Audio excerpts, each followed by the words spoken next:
muhim bahs. Qiziqarli o'yin bizni kutyapti. Dinamo bugun oq libosda o'ynaydi. Nasaf jamoasi esa qizil libosda harakat qiladi. Ferreira Stanoyevich tayan zonasida, Moskvoy Muhiddinov tayan zonasida, Cheran hujum ortida, Bozorov, Abramov shogirdlari birinchi bo'lib Nasaf o'yinni boshlab bermoqda. Dastlabki daqiqa ruxsat berilmoqda. Muhiddinov zarba va darvozabon Yakudin to'pni ushlab oldi. Dinamo muxlislari. Ular joriy mavsum juda ham faol jamoalari kabi. Dinamoning hujumi pas yuqori, bu zarbaga aylanib ketmoqda va darvozabon Abduvohid Ne'matov. Bozorov qo'pollik bo'lmadi unga nisbatan. Hakamning qarori bo'yicha Ferreira yana bir xavfli zarba. To'p yuqoridan yetkazilmoqda. Imkoniyat bor va avtogol! O'rozov kutilmaganda o'z darvozasiga to'pni yo'llamoqda. Jahongir O'rozov.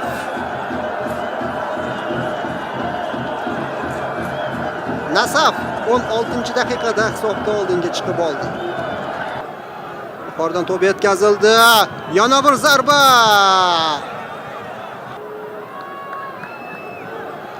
Oybek O'rmonjonov jarima maydonida pas o'tayapti.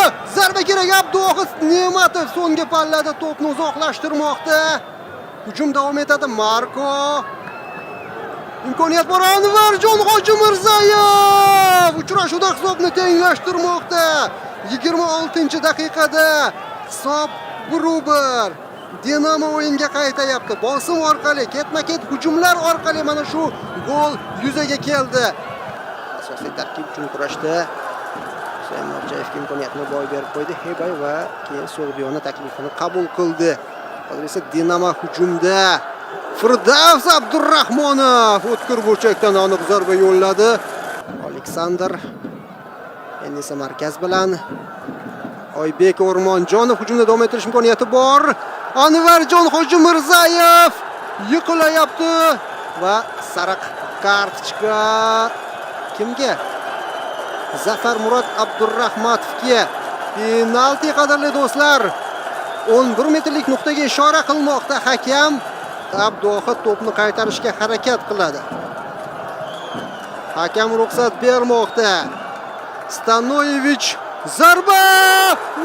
Qanday ijro! Juda xotirjamlik bilan Marko Stanoyevich to'pni oponent uslubida darvozaga yo'llab Abduvohid Ne'matovni dog'da qoldirayapti. 2-1 Dinamo hisobda oldinga chiqib olmoqda. Taym yakunida bo'ldi. Birinchi bo'lim yakuniga yetmoqda.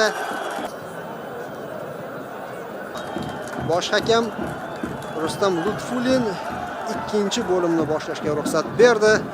G'olib G'aybullayev o'yin tomonida, Umarbek markazda.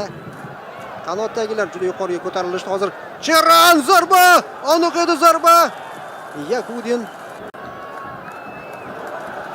Bozorov qanotda ishiriga to'pni yetkazib bermoqda. Uzoqdan yo'llangan zarba noaniq ketyapti.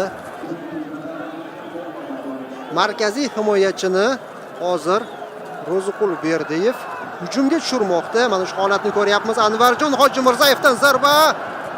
Jahongir O'rozov qaytarmoqda. Nurulloyev. Bozorov. Hujum davom etmoqda. Aniq zarba. Yakudin. Ruxsat etilyapti.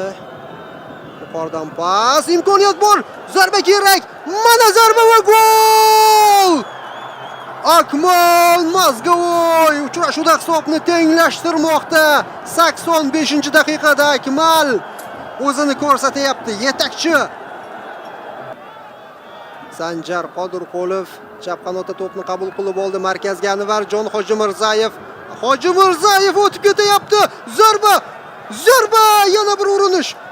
Ratinho. Lekin bu qo'pollik emas. Marko Sanjar Qodirqulov yana yuqoridan to'p yetkazilmoqda. Bosh bilan zarba. Jahongir O'rozov zarba yo'lladi.